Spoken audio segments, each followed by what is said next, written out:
맨해튼이 미국을 넘어 전 세계 최고 경제의 중심지로 우뚝 서게 되는 사건이 일어납니다.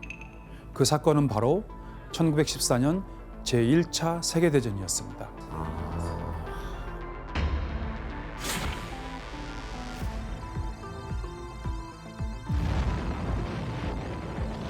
제1차 세계대전이 시작되면서 전쟁에서 한 발 비껴나 있던 미국은 엄청난 전쟁 특수를 누리게 됩니다. 전쟁으로 산업이 올스톱된 유럽 대신에 철강과 화약, 전함 건조에 나선 미국 기업들이 유럽에 납품해서 돈을 쓸어담기 시작했던 것이죠. 특히 US 스틸을 만들었던 모건과 베들렘 철강의 회장은 영국 해군으로부터 1억 3,500만 달러어치 함포와 잠수함 등을 주문받았습니다. 그리고 이름 없던 화약 회사였던 듀퐁 역시 연합국 군수 물자의 40%를 제조하면서 떼돈을 벌여들였고 그로 인해 매출은 약 26배나 늘게 되었죠.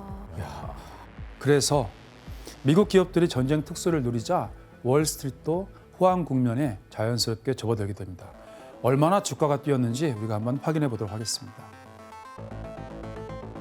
석유 재련 회사였던 아메리칸 스멜링 앤 리파이닝 컴퍼니는 56달러에서 108달러까지 오르게 됐죠. 그리고 제너럴 모터스 같은 경우에는 1914년에 81달러였는데 그것이 무려 500달러로 1년 만에 500달러로 증가했습니다. 그리고 베들렘 철강 이 회사 역시 마찬가지로 46달러에서 거의 10배이죠. 무려 459달러로 크게 성장을 하게 됩니다. 10배면 진짜 와. 1년 만에 와 진짜. 게다가 유럽 국가들의 경제 재건을 돕기 위해 월스트리트의 대표적인 금융 기업들로 꾸려진 차관단까지 조직되었습니다. 차관가요? 그중 큰 혜택을 본 것이 있었는데 바로 맨해튼의 JP 모건 회사였습니다. 그만 좀 하셨으면 좋겠어요. 왜 그만하라고 왜 잘 나가고 있는데. 하셨으면 좋겠어요. 당시 세계 최대 금융시장이었던 영국은 1년 동안 18억 달러가 넘는 전비를 감당하지 못한 나머지 미국 회사인 모건 회사에게 5억 달러를 빌리기까지 했다 이렇게 알려져 있습니다. 아, 그러니까 정부가 은행한테 그렇죠. 전비를 돈을 위해서. 빌리는 거네요. 그것도 다른 나라 은행에게. 다른 나라 은행에. 이뿐만이 아니라 모건 회사는 영국을 위해 전쟁 기간 동안 30억 달러에 달하는 전쟁 물자 조달 계획을 맺게 됩니다.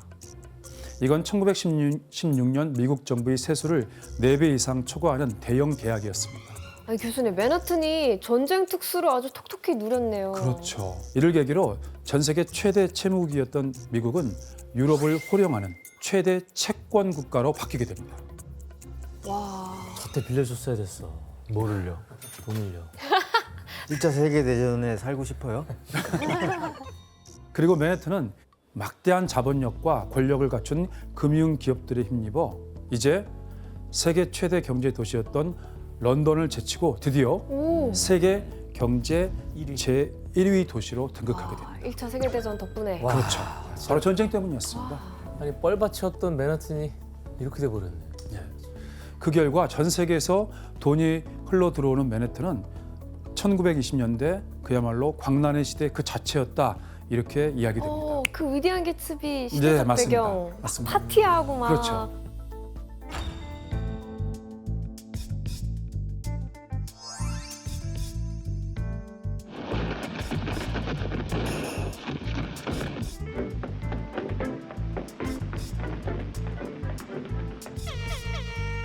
무슨 쇼일까 저건? 뭐야? 아, 물을 마신다고요? 술이 아니라? 그리고 오줌 멀리 싸기 아니에요? 뭐 하신? 아, 입에서 뭐야? 토하는 거 아니야 저거? 어머머머. 이게 뭘? 아니 근데 입에 어떻게 저렇게 물이 들어가요? 아, 브로드웨이. 화려했다. 파리 화려했어. 나잇. 진짜 저때 다 부자였을 것 같아. 미국이 1920년대를 보통 광란의 시대 이렇게 부르는데 그 중심에 맨해튼이 월스트리트가 있었다 이렇게 볼 수 있습니다. 화려하네요. 그렇죠. 당시 맨해튼은 주식과 투기로 졸부가 된 이들이 넘쳐나면서 부를 얻을 수 있는 꿈의 도시로 떠오르게 되었습니다. 이에 1910년에서 1920년대까지 사람들이 몰려들면서 맨해튼의 인구는 200만 명을 돌파하게 됩니다. 와, 진짜- 진짜. 게다가 이전과 달리 맨해튼 땅에도 변화가 생겼는데 어떠한 것인지 우리가 지도를 통해서 한번 확인해 보겠습니다. 1800년대 중반까지만 하더라도 맨해튼 땅이 반과 브루클린 등지에서만 도시화가 진행되었습니다. 그런데 1900년대부터는 밀려드는 인구의 도시화가 점점 위로 진행되는 모습을 우리가 확인할 수 있습니다. 그래서 좁은 땅에서 땅을 최대로 활용하려면 건물을 위로 올리는 방법이 최선이었습니다. 결국 맨해튼은 엘리베이터를 도입해 건물을 더 위로 올리기 시작했습니다.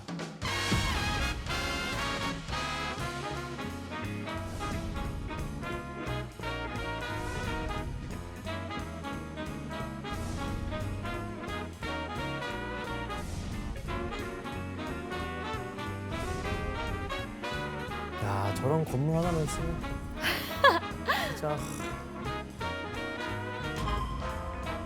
맨해튼에는 1920년대에서 1930년대에 집중적으로 초고층 건물들이 많이 세워졌습니다.